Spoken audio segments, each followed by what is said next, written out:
Hello friends, मैं नीरज श्रीवास्तव। आज मैं एक बहुत ही जीवन टॉपिक पे आपसे बात करने वाला हूँ। आज जो भारतीय जनता पार्टी की सरकार है, भाजपा की सरकार है, सोशल मसले पे बहुत अच्छा काम कर रही है। राम जन्मभूमि में राम मंदिर बन गया, ट्रिपल तलाक बिल पास हो गया और कई सारे लाइव गिनाने लायक हैं जो हम गिन सकते हैं। पॉलिटिकली भी बहुत अच्छा काम कर रही है, लेकिन इकोनॉमिक मुद्दे पे, इकोनॉमिक मसले पे अगर हम बात करें, आर्थिक मसले पे थोड़ी फिसड्डी साबित हो रही है। मैं खुद भी भाजपाई हूँ, लेकिन उससे पहले एक भारतीय हूँ और भारतीय होने के नाते मेरा फ़र्ज़ बनता है कि मैं इन कमियों को आपके सामने लाऊं, ताकि आपके ज़रिए, हमारे ज़रिए सरकार के पास ये बात पहुँच सके। आज इतनी बेरोजगारी बढ़ रही है, इसके पीछे कारण क्या है? कारण ढूंढने को अगर हम जाएं तो कई कारण हैं। सबसे बड़ा कारण है नरेंद्र मोदी जी की डिजिटल मीडिया, वो डिजिटल इंडिया, सॉरी।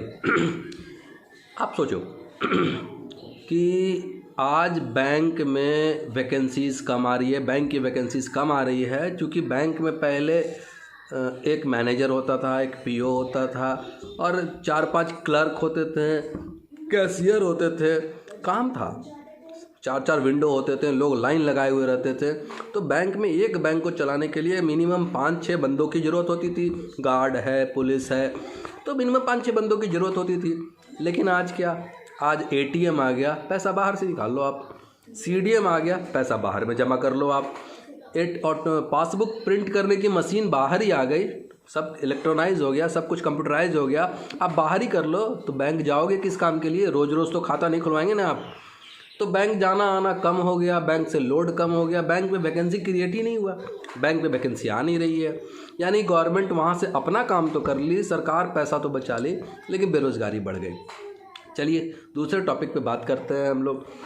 आज इकोनॉमिकली भी प्रॉब्लम, आज इकोनॉमिकली बाज़ार बेकार होता जा रहा है। बाज़ार में लोग दवा दुकान खोल रहे हैं, लेकिन दवा दुकान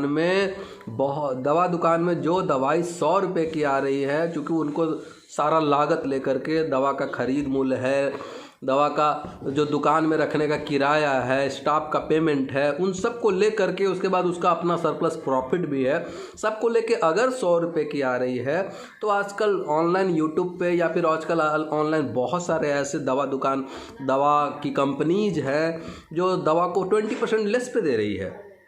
अब आप सोचो कि 80 रुपये में जो सब दवा मिल सकती है, कस्टमर क्यों खरीदेगा 100 रुपये में?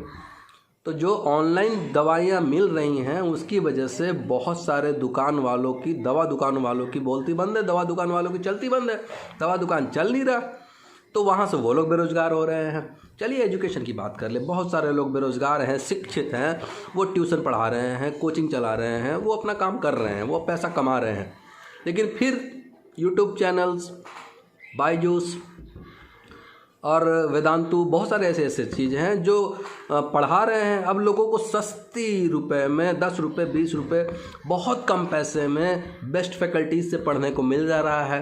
तो जो लोग आम टीचर पढ़ा रहे हैं, आम लोग पढ़ा रहे हैं, उनकी दुकानें बंद हो रही हैं। तो उस तरीके से वो रोड पे आ जा रहे हैं, वो सड़क पे आ जा रहे हैं। तो मेरे कहने का मतलब कि अगर आप टैलेंटेड हैं, स्कूल चला रहे हैं, कोचिंग चला रहे हैं, तो आप रोड पे आ जा रहे हैं, क्योंकि आपसे सस्ता एजुकेशन लोग ऑनलाइन दे रहे हैं आजकल यूट्यूब चैनल पे। मान लो कि कोई एक बंदा पूरा फिजिक्स पढ़ा रहा है, तो हो सकता है कि 4-5 चैप्टर बहुत अच्छे होंगे, लेकिन 1-2 चैप्टर ख़राब भी हो सकता है उनका। लेकिन अगर एक चैप्टर को एक टीचर पढ़ाए, यूट्यूब पे पढ़ाए, अपना अपना चैनल दे, बेस्ट जो होगा वो होगा। तो जो लाखों में एक है वो तो रन कर जा रहे हैं, लेकिन 99,999 लोग तो बेरोजगार पड़ जा रहे हैं। चलिए बात और करते हैं हम लोग। जियो नेटवर्क जब आता है, तो जियो नेटवर्क आने से पहले एयरटेल था, एयरसेल था, टेलीनॉर था, डोकोमो था और वोडाफोन था, आइडिया था, तो सबके बीएसएनएल था, तो सबके चैनल्स थे, सबका अपना अपना शहर में कॉल सेंटर बन रहा था, 3-4 कॉल सेंटर थे, सब में डिस्ट्रीब्यूटर्स थे और सिम खरीदने वाले, बेचने की दुकान थी अपनी। मिला जुला के एक कंपनी के लिए, अगर एयरटेल की बात कर लो आप, तो एक एयरटेल के लिए एक शहर में 4-5 कॉल सेंटर, तो यानी 3-4 बंदे हर सेंटर में, तो 15-20 बंदे हो गए। कॉल सेंटर में चल रहा है तो 20-25 बंदे एक शहर में उनको चाहिए होते थे, लेकिन ऐसे ऐसे 10 कंपनियां थीं मोबाइल की उसी एक ही शहर में, तो 20-200 बंदे रोजगार में थे। लेकिन जियो एक आता है और एक जियो आने से वो सारी कंपनीज बंद हो जाती हैं, क्योंकि सरकार उस पर कोई नकेल नहीं कसी, फ्री ऑफ कॉस्ट वो बांटना शुरू कर दिया, सारी कंपनी बंद हो गई। तो अब एक शहर में सिर्फ 10 जियो के कॉल सेंटर्स संभाल लेंगे, यानी जहां 200 लोग कमा रहे थे वहां 40, यानी 160 तो बेरोजगार हो गए। तो आप गवर्नमेंट जॉब देंगे नहीं, क्योंकि पोस्ट जनरेट हो नहीं रहा है, वैकेंसीज आ नहीं रही है।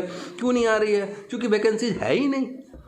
सब काम तो इलेक्ट्रॉनाइज हो गया, सब काम डिजिटल इंडिया हो गया, डिजिटल इंडिया के जरिए सब कुछ कंप्यूटराइज हो गया, तो वैकेंसीज है ही नहीं। तो आप वैकेंसीज दे नहीं रहे हैं। जो लोग अपना काम कर रहा है उसको भी आप यूट्यूब के जरिए या ऑनलाइन काम के जरिए आप बढ़ा रहे हैं। तो जो लाखों में एक है वो तो सर्वाइव कर रहा है, वो तो आगे बढ़ रहा है, लेकिन जो कमज़ोर पड़ रहे हैं उनकी स्थिति खराब हो रही है, खराब हो गई है, होती जा रही है। ऐसे में सरकार को चाहिए कि जो डिजिटल इंडिया का जो आपका स्कीम है, इसके तहत लोग यूट्यूब पे नए नए चैनल्स लॉन्च कर रहे हैं, तो उनको पे नज़र रखे कि आपके एक के फ़ायदे से कहीं हज़ारों का नुकसान तो नहीं हो रहा है।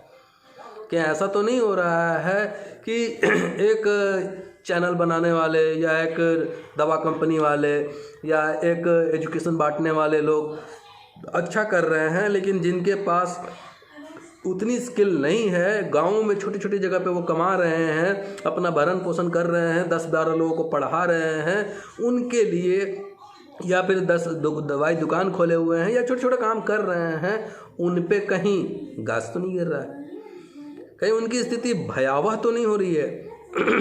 तो आप ऐसा कोशिश करें, थोड़ी कानून को सख्त करें, ताकि जो अच्छे लोग हैं, जो टैलेंटेड लोग हैं, वो तो बहुत आगे बढ़ें, लेकिन जो कमज़ोर लोग हैं, जिनको टेक्नोलॉजी का इस्तेमाल कम आता हो, वो थोड़ा मरे नहीं, कम से कम वो भी सर्वाइव करें, बेटर सर्वाइव करें।